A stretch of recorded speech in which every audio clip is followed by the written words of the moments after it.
আসসালামু আলাইকুম এভরিওয়ান, সবাই কেমন আছেন? আশা করি সবাই ভালো আছেন। আমি কিন্তু বেশি ভালো নাই, তার কারণ হইতেছে টেনশনে পড়ে গেছি।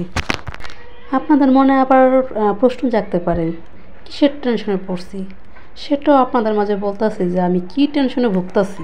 তো যাই হোক বন্ধুগণ, চিন্তা ভাবনা করে দেখলাম আসলে আমি একটা ডিসিশন নিতে অনেকটা লেট করে ফেলছি, দেরি করে ফেলছি।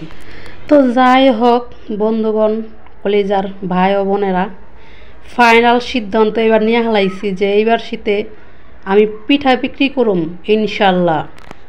তো বন্ধুগণ, কেকের সিদ্ধান্ত নিতে দেরি করে ফেলাইছি, এর জন্য আমি পিছে পড়ে গেছি, তাই আর আমি কেক বেচতে পারলাম না।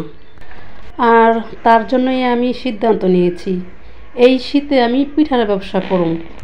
তো আমার সাথে কে কে পিঠার ব্যবসা করবেন তাড়াতাড়ি সিভি জমা দেন, খুবই অল্প সময়, সীমিত সময়ের জন্য, ঠিক আছে?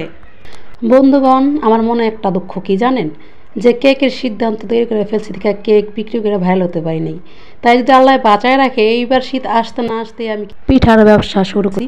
তো যারা সিভি জমা দেবেন জলদি তাড়াতাড়ি, পরে কিন্তু সিভি জমা আর নেব না, ঠিক আছে? জলদি যোগাযোগ করেন আমার সাথে, যারা বেকার আছেন জলদি যোগাযোগ করেন।